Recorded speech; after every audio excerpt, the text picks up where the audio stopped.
رب سے جڑنے کا سفر، قسط نمبر 14۔ شہریار کی امی کی طبیعت کافی حد تک سنبھلنے لگی تھی، مگر ڈاکٹر نے ابھی بھی گھر جانے کی اجازت نہ دی تھی۔ انہوں نے نائلہ کی ٹینشن لی تھی۔ اس کے سسرال والوں نے بھاری بھرکم جہیز کا مطالبہ کیا تھا، حالانکہ وہ جانتے تھے کہ اس گھر میں صرف ایک شہریار کمانے والا ہے، جس کی بدولت گھر کے اور ان کی پڑھائی کے اخراجات مکمل ہو رہے ہیں۔ اماں، میں کہہ رہا ہوں، آپ انکار کر دیں۔ جن کی بھوک مال ہو وہ کہاں کسی کی بیٹی کو عزت دے سکتے ہیں؟ ہماری بہن کوئی گری پڑی چیز تو نہیں ہے کہ اس کے لیے رشتوں کی کمی ہو۔ یہ بات شہریار نے ماں کو ہارٹ اٹیک آنے سے چند دن پہلے کہی تھی۔ کیسے کر دیتی وہ رشتہ ختم؟ اتنی مشکل سے تو پڑھا لکھا گھرانہ ملا تھا، مگر اب ان کی ڈیمانڈ سے اس غریب ماں کی پریشانی میں مزید اضافہ ہو گیا تھا۔ انکار کر دیا تو اس عمر میں اور کہاں سے رشتہ ڈھونڈتی پھروں گی؟ کاش نائلہ کے ابو زندہ ہوتے تو یہ حالات نہ دیکھنے پڑتے۔ نائلہ کتنی خوش ہے، اگر اسے بتا دیا تو اس معصوم کے سارے ارمان مر جائیں گے۔ کتنے ہی خیالات تھے جنہوں نے چند دنوں میں اس کی ماں کے بال سفید کر دیے تھے، چہرے کی جھریاں بڑھا دی تھی۔ کاش کے لوگ ایسے مطالبہ کرتے ہوئے اپنی بچیوں کو ان کی جگہ رکھ کر بھی سوچ لیتے، صرف دکھاوے نمائش کے لیے کہ بہو اتنا سامان لائی ہے۔ اس ہوس نے پیار بھرے رشتے کاٹ ڈالے تھے، دلوں میں دراڑیں ڈال دی تھی، نئے رشتے بننے سے پہلے ہی توڑ دیے تھے۔ یہ رشتہ بھی بننے سے پہلے ہی ٹوٹ گیا تھا۔ یہ خبر ان کے لیے بہت بھاری تھی۔ نائلہ اس دن خاموشی سے کام کرتی رہی تھی۔ ماں بیٹی کی آنکھوں کی سوجن اور سرخ ناک سے چہرے پر لکھا دکھ سہ نہیں پا رہی تھی۔ اکلوتی بیٹی تھی اور یہ رشتہ اسے بھی پسند تھا۔ امی جی آپ پریشان نہ ہو، شاید زکام ہو گیا ہے۔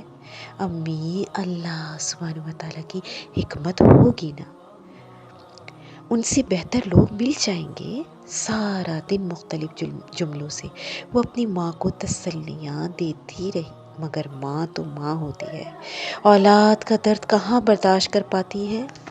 اور اچانک اسی رات ہارٹ اٹیک ہو گیا۔ اچھا ہوتا اگر تم پیدا ہونے سے پہلے ہی مر جاتی، کم از کم ہماری ناک تو نہ کٹواتی۔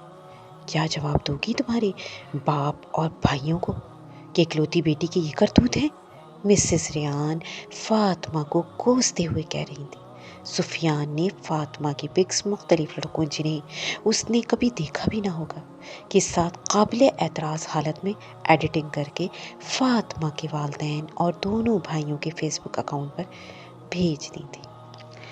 وہ ایڈیٹنگ بہت مہارت سے کی گئی تھی، جس سے وہ بالکل اصل لگ رہی تھی، اور نہایت ہی بیہودہ اور قابل اعتراض پوسٹ دکھائے گئے تھے۔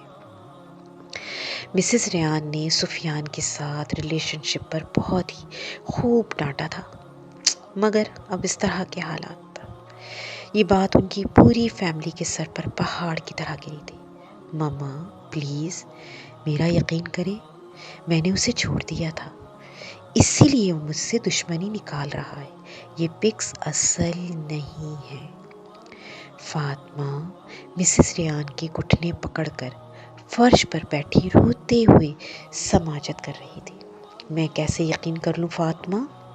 اس دن اپنی آنکھوں سے وہ گفٹس دیکھے میں نے تمہیں اس لیے تو اتنی آزادی نہیں دی تھی کہ تم یہ کام کرتی پھرو۔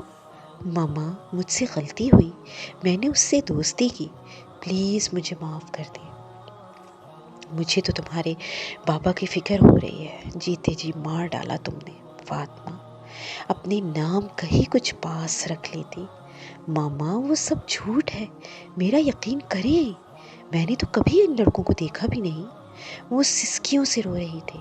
میری نظروں سے دور ہو جاؤ فاطمہ، وہ تصویریں دیکھ کر تو مجھے خود پر گھن آ رہی ہے کہ کیسی اولاد کو جنم دیا میں نے۔ مسز ریان نے نہایت توہین آمیز لہجے میں فاطمہ کے ہاتھوں کو جھٹکتے ہوئے کہا۔ وہ کتنی ہی دیر بے یقینی سے ماں کے اس لہجے کو دیکھتی رہی۔ جیتے جی مار ڈالا تم نے فاطمہ، اپنے نام کا ہی کچھ پاس رکھ لیتی۔ اچھا ہوتا اگر تم پیدا ہونے سے پہلے ہی مر جاتی۔ وہ تصویریں دیکھ کر مجھے خود پر گھن آ رہی ہے کہ کیسی اولاد کو جنم دیا میں نے۔ مسز ریان کے یہ الفاظ اس کے کانوں میں گونج رہے تھے۔ سر میں درد کی ایک شدید لہر دوڑی۔ وہ لڑکھڑاتے ہوئے کھڑی ہوئی اور تیزی سے اپنے کمرے کی طرف بھاگی اور دروازہ بند کر کے اس کے ساتھ پشت لگا کر نیچے بیٹھ گئی۔ چہرے کو دونوں ہاتھوں سے چھپا کر سسکیاں لے لے کر رونے لگی۔ کیا کر دیا سفیان تم نے؟ میری زندگی برباد کر دی۔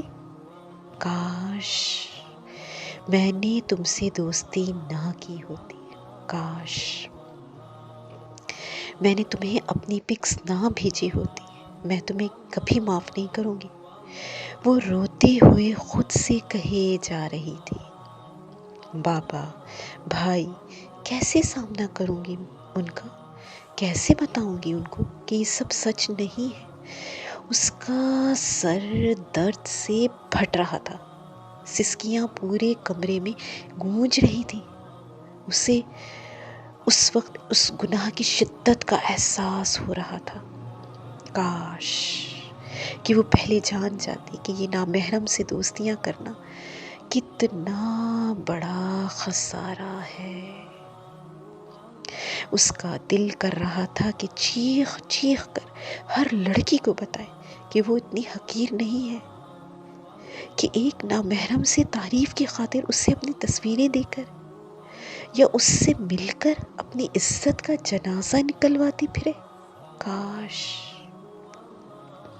کہ یہ نازک لڑکیاں کچی عمر کے جذباتی پن کو کنٹرول کرنا سیکھ لیں، ورنہ یہ غلطیاں انسان کی پوری زندگی کیسے برباد کر دیتی ہیں۔ کاش کہ وہ جان لیں کہ جس مرد نے بیوی بنانا ہوتا ہے وہ شادی سے پہلے ہوس پوری نہیں کرتا۔ کاش کہ وہ جان لیں کہ اللہ سبحانہ و تعالیٰ نے انہیں کتنا قیمتی بنایا ہے، صاف ستھرا پاکیزہ، سیپ میں بند موتی کی طرح، جو ہر ایک کو دکھانے کے لائق نہیں ہوتا۔ اس ناول کا اگلا پارٹ انشاءاللہ تعالی جلد ہی اپلوڈ کر دیا جائے گا۔ اگر کسی نے ہمارا چینل سبسکرائب نہیں کیا تو جلدی سے سبسکرائب کریں اور شیئر بھی کریں۔ جزاکم اللہ خیرا کثیرا پہ دنیا والآخرہ، وَأَحْسَنُ الجزاء، فی امان اللہ۔